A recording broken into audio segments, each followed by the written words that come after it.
Online നൃത്ത പഠനത്തിൻ്റെ 12ാമത്തെ എപ്പിസോഡിലേക്ക് ഏവർക്കും സ്വാഗതം. നമ്മൾ തട്ടടവുകൾ, നാട്ടടവുകൾ, പരവൽ അടവുകൾ, കുതിത്തുമെട്ടടവ്, തട്ടുമെട്ടടവ് ഈ അടവുകളെല്ലാം പഠിച്ചു കഴിഞ്ഞു. ഇന്ന് നമ്മൾ പരിചയപ്പെടാൻ പോകുന്നത് ദൃഷ്ടിഭേദങ്ങൾ, പുരികഭേദങ്ങൾ, കണ്ഠഭേദങ്ങൾ ഇവയെല്ലാമാണ്. ദൃഷ്ടിഭേദങ്ങളെ കുറിച്ചിട്ടാണ് ഞാൻ പറയാൻ പോകുന്നത്. ദൃഷ്ടിഭേദങ്ങൾ 8 വിധത്തിലുണ്ട് എന്ന് അഭിനയദർപ്പണത്തിൽ വിവരിക്കുന്നു. ആ 8 വിധത്തിലുള്ള ദൃഷ്ടിഭേദങ്ങളെ ഞാൻ നിങ്ങൾക്ക് പരിചയപ്പെടുത്തുന്നു. ഈ വീഡിയോ ആദ്യമായി കാണുന്നവർ ദയവായി ചാനൽ സബ്സ്ക്രൈബ് ചെയ്യുക. ആദ്യത്തെ ദൃഷ്ടിഭേദം സമദൃഷ്ടിയാണ്. ഇമ വെട്ടാതെ നോക്കി നിൽക്കുന്നതിനെയാണ് സമദൃഷ്ടി എന്ന് പറയുന്നത്. നൃത്താരംഭത്തിലുള്ള നോട്ടം സമദൃഷ്ടിയിൽ പെടുന്നു. രണ്ടാമത്തത് ആലോകിതം. കണ്ണുകൾ നല്ലതുപോലെ തുറന്ന് പെട്ടെന്ന് നോക്കുക. വസ്തുക്കൾ ചൂണ്ടിക്കാണിക്കുന്നത് എല്ലാം ആലോകിതത്തിൽ വരുന്നു. മൂന്നാമത്തെ ദൃഷ്ടിഭേദം സാജിയാണ്. കടക്കണ്ണാൽ നോക്കുക. പഴയ സംഭവത്തെക്കുറിച്ച് ഓർക്കുന്നത്, അമ്പെയ്യുന്നത് തുടങ്ങിയവ ഈ ദൃഷ്ടിഭേദത്തിൽ വരുന്നു. നാലാമത്തെ ദൃഷ്ടിഭേദം പ്രലോകിതം. ഒരു സ്ഥലത്ത് നിന്ന് മറ്റൊരു സ്ഥലത്തേക്ക് നോക്കുന്നത്. നൃത്താരംഭത്തിൽ കണ്ണളക്കുന്നത് ഈ വിഭാഗത്തിൽ പെടുന്നു. 2 സ്ഥലങ്ങളിലുള്ള വസ്തുക്കളെ കാണിക്കുന്നതിനും ഈ ദൃഷ്ടിഭേദം ഉപയോഗിക്കുന്നു. അഞ്ചാമത്തെ ദൃഷ്ടിഭേദം നിമീലിതം. കണ്ണുകൾ പാതി അടയ്ക്കുന്നത്. അടുത്ത ദൃഷ്ടിഭേദം ഉല്ലോകിതം. മുകളിലേക്ക് നോക്കുന്ന ദൃഷ്ടിയാണ് ഇത്. ഗോപുരം, മലകൾ, ആകാശം തുടങ്ങിയവ ഈ ദൃഷ്ടിഭേദം കൊണ്ട് കാണിക്കാം. ഏഴാമത്തെ ദൃഷ്ടിഭേദം അനുവൃത്തം. വളരെ വേഗത്തിൽ മേൽകീഴ് നോക്കുക. കോപത്താൽ ഒരാളെ അടിമുടി നോക്കുന്നത് ഈ ദൃഷ്ടിഭേദത്തിൽ പെടുന്നു. എട്ടാമത്തെ ദൃഷ്ടിഭേദം അവലോകിതം. താഴേക്ക് നോക്കുക എന്നുള്ളതാണ്. നമ്മൾ കുറ്റബോധത്തോടെ താഴേക്ക് നോക്കുന്നത് ഈ ദൃഷ്ടിഭേദത്തിൽ. പുരിക ഭേദങ്ങളെ കുറിച്ചിട്ടാണ് അടുത്തത് ഞാൻ പറയാൻ പോകുന്നത്. 4 വിധത്തിലുള്ള പുരിക ഭേദങ്ങൾ ഉണ്ട്.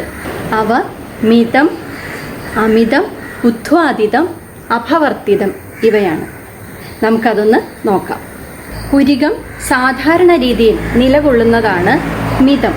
അതായത് നൃത്തത്തിൻ്റെ ആരംഭത്തിൽ പ്രത്യേകിച്ച് ഭാവങ്ങൾ ഒന്നും കൊടുക്കാതെ നിൽക്കുന്ന സാധാരണ അവസ്ഥയാണ് മിതം. അടുത്തത് അമിതം. അതായത് പുരികം, ഇരു പുരികങ്ങളും ഉയർത്തിപ്പിടിക്കുക.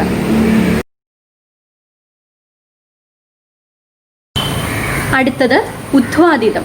പുരികം മേലോട്ടും താഴോട്ടും ചലിപ്പിക്കുക. ഇതാണ് ഉദ്ധ്വാദിതം.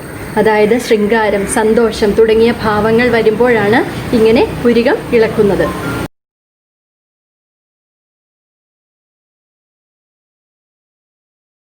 അടുത്തത് അപവർത്തിതം.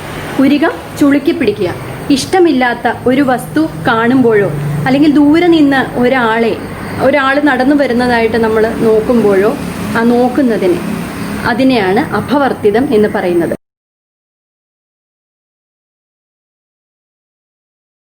അടുത്തത് കണ്ഠഭേദങ്ങൾ നമുക്ക് പരിചയപ്പെടാം. 4 വിധത്തിലാണ് കണ്ഠഭേദങ്ങൾ ഉള്ളത്. സുന്ദരീ കണ്ഠം, തിരശ്ചീന കണ്ഠം, പരിവർത്തിത കണ്ഠം, പ്രകമ്പിത കണ്ഠം. സുന്ദരീ കണ്ഠം എന്നാൽ ഇരുവശങ്ങളിലേക്കും കഴുത്ത് ചലിപ്പിക്കുന്നത്.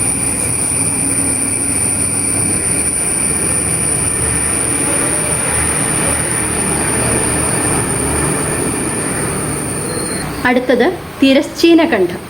അതായത്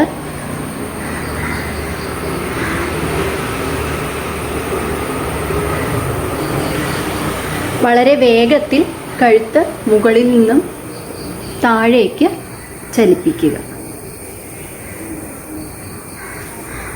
പാമ്പ് ഇഴയുന്നത് പോലെയാണ് എന്നാണ് ഇതിൻ്റെ സങ്കല്പം. അടുത്തത് പരിവർത്തിത കണ്ഠം. അതായത് ഒരു വശത്തു നിന്നും മറുവശത്തേക്ക് കഴുത്ത് വട്ടത്തിൽ ഇളക്കുക.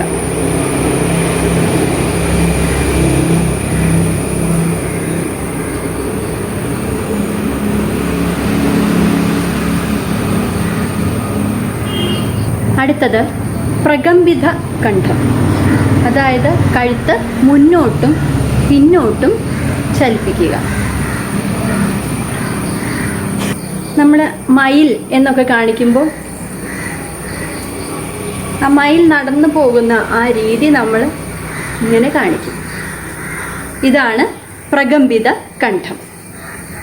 എല്ലാവർക്കും ഈ 3 ഭേദങ്ങളും, അതായത് കണ്ണ്, പുരികം, കണ്ഠഭേദം ഇവയെല്ലാം മനസ്സിലായി എന്ന് വിശ്വസിക്കുന്നു. ഈ വീഡിയോ കാണുന്നവർ എല്ലാവരും ചാനൽ ദയവായി സബ്സ്ക്രൈബ് ചെയ്യുക. സബ്സ്ക്രൈബ് ചെയ്യുമ്പോൾ ആ ബെൽ ബട്ടൺ ക്ലിക്ക് ചെയ്യാൻ മറക്കരുത്. Thank you.